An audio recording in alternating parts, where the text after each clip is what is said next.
Buenos días, Dios. Reflexión del Evangelio del día por Monseñor Luis José Rueda Aparicio, arzobispo de Bogotá y primado de Colombia. Abre tu corazón a la palabra de Dios.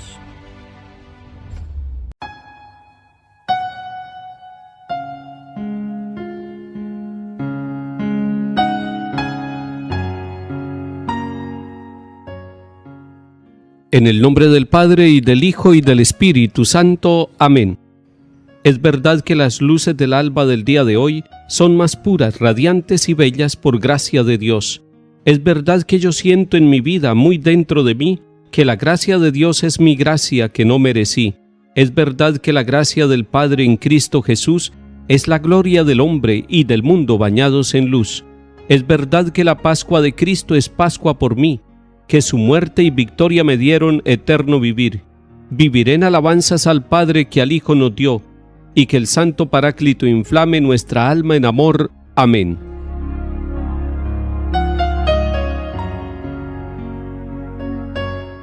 Lectura de la segunda carta del apóstol San Pablo a los Tesalonicenses, capítulo 2. Les rogamos, hermanos, a propósito de la venida de nuestro Señor Jesucristo y de nuestra reunión con Él, que no pierdan fácilmente la cabeza ni se alarmen por alguna revelación, rumor o supuesta carta nuestra, como si el día del Señor estuviera encima. Que nadie en modo alguno los engañe. Dios los llamó por medio de nuestro Evangelio para que lleguen a adquirir la gloria de nuestro Señor Jesucristo. Así pues, hermanos, manténganse firmes y conserven las tradiciones que han aprendido de nosotros de viva voz o por carta, que el mismo Señor nuestro Jesucristo y Dios nuestro Padre, que nos ha amado y nos ha regalado un consuelo eterno y una esperanza dichosa, consuele sus corazones y les dé fuerza para toda clase de palabras y obras buenas. Palabra de Dios, te alabamos, Señor.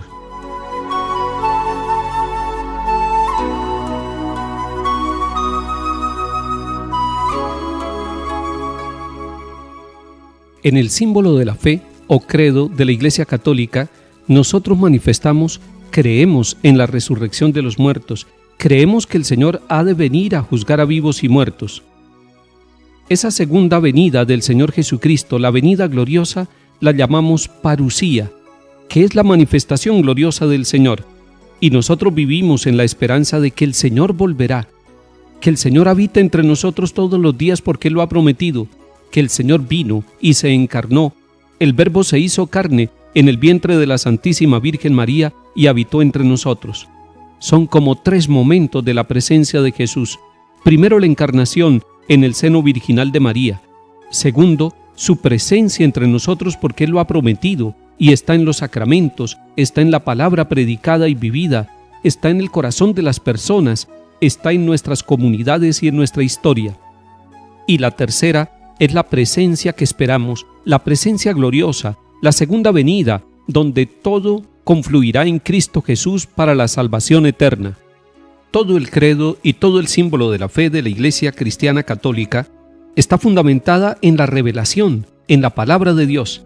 Y aquí, en la segunda carta del apóstol San Pablo a los Tesalonicenses, capítulo 2, encontramos cómo Pablo da recomendaciones sobre esa segunda venida, sobre esa venida gloriosa del Señor Jesucristo.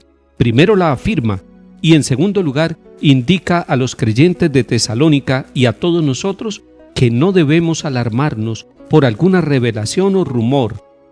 En muchos momentos han existido revelaciones y rumores extraños que meten miedo al corazón de las personas. La segunda venida, la venida gloriosa del Señor Jesucristo, debe producir en nosotros un sentimiento de esperanza, pero de ninguna manera un temor, un miedo. Nosotros no tememos a la presencia del Señor, nosotros esperamos con gozo la venida del Señor. Reconocemos nuestras fragilidades, reconocemos nuestras fallas, pero reconocemos que el Señor vendrá a dar vida y vida abundante a todos los que hemos esperado en el Señor y en su manifestación gloriosa. Por lo tanto, así como dice San Pablo, no podemos dejarnos engañar, que nadie de modo alguno nos engañe.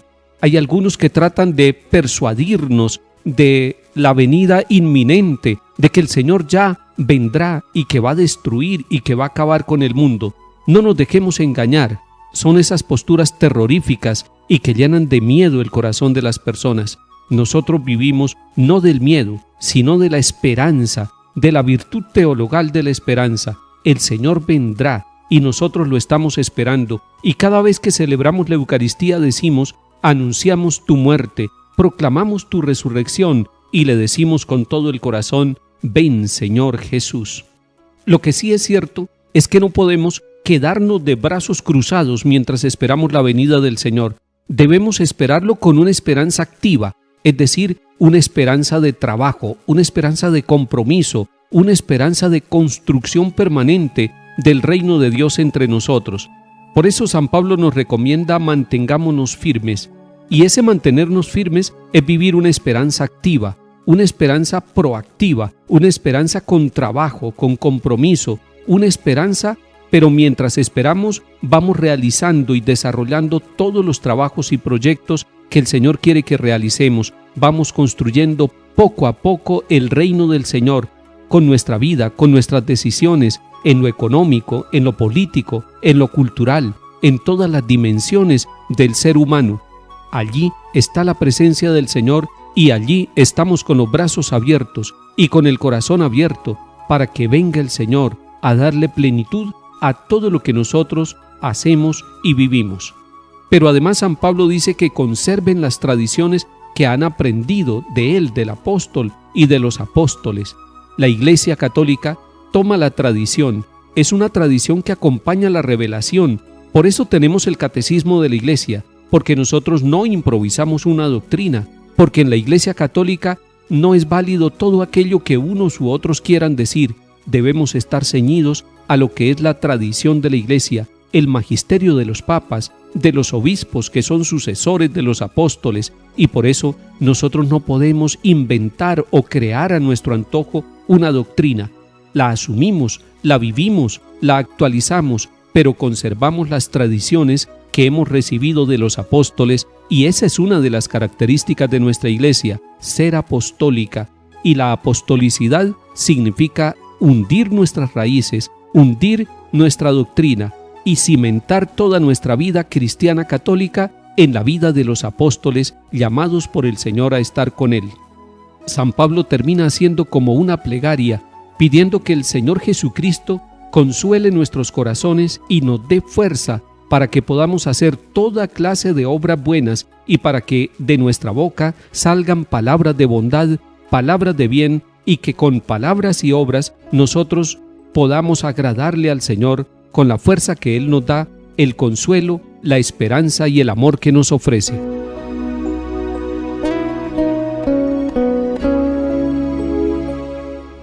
Salmo 95. Digan a los pueblos: el Señor es Rey, Él afianzó el orbe y no se moverá, Él gobierna a los pueblos rectamente. Alégrese el cielo, goce la tierra, retumbe el mar y cuanto lo llena, vitoreen los campos y cuanto hay en ellos, aclamen los árboles del bosque, delante del Señor que ya llega a regir la tierra, regirá el orbe con justicia y los pueblos con fidelidad.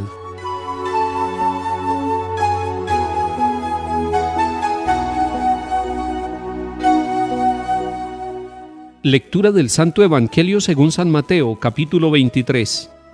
En aquel tiempo Jesús dijo: «Ay de ustedes, escribas y fariseos hipócritas, que pagan el diezmo de la menta, del anís y del comino, y descuidan lo más grave de la ley, la justicia, la misericordia y la fidelidad. Esto es lo que habría que practicar, aunque sin descuidar aquello. Guías ciegos, que filtran el mosquito y se tragan el camello. Ay de ustedes, escribas y fariseos hipócritas, que limpian por fuera la copa y el plato, mientras por dentro están rebosando de robo y desenfreno. Fariseo ciego, limpia primero la copa por dentro, y así quedará limpia también por fuera». Palabra del Señor. Gloria a ti, Señor Jesús.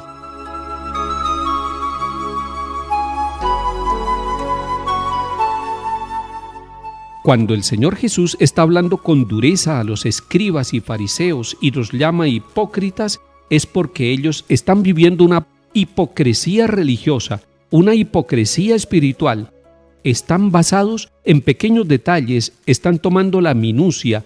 Es más, están tomando las leyes que ellos mismos han creado, pero se olvidan de lo que es esencial. Y esto nos puede pasar a nosotros también, que nos quedemos con los adornos externos y se nos olvide lo central, que en nuestra conciencia, en nuestro corazón, allá en lo profundo de nuestras decisiones y de los valores de nuestra vida, deben estar la justicia, la misericordia y la fidelidad. Y es cierto, dice el Señor Jesús, es necesario vivir estos tres pilares, estos tres grandes valores, justicia, misericordia, fidelidad, y que además los acompañemos con las pequeñas cosas, pero que no cambiemos el orden, que no pongamos lo secundario como si fuera lo principal, y que nos olvidemos de lo principal como si fuera secundario. Hoy el Señor nos está llamando a que organicemos nuestra vida espiritual, a que pongamos en primer lugar la justicia, la misericordia, la fidelidad. El Papa Francisco nos ha hablado y nos sigue hablando de que el verdadero nombre de Dios es misericordia. Y al lado de la misericordia está la justicia, porque misericordia y justicia se acompañan. Pero la justicia y la misericordia requieren una fidelidad de parte nuestra, fidelidad a Dios Padre Creador y fidelidad a la historia de salvación que se realiza en la conciencia, en el corazón y en los acontecimientos de cada uno de nosotros. Si somos capaces de ir al centro, a lo más importante, entonces no estaremos simplemente brillando la copa por fuera y manteniendo la suciedad por dentro, sino que estaremos limpiando nuestra conciencia para que sea desde dentro nuestra espiritualidad y no desde las apariencias. Que el Señor bendiga y acompañe nuestra vida, que quite toda vanidad de nuestro corazón y nos dé la paz. En el nombre del Padre, y del Hijo, y del Espíritu Santo. Amén.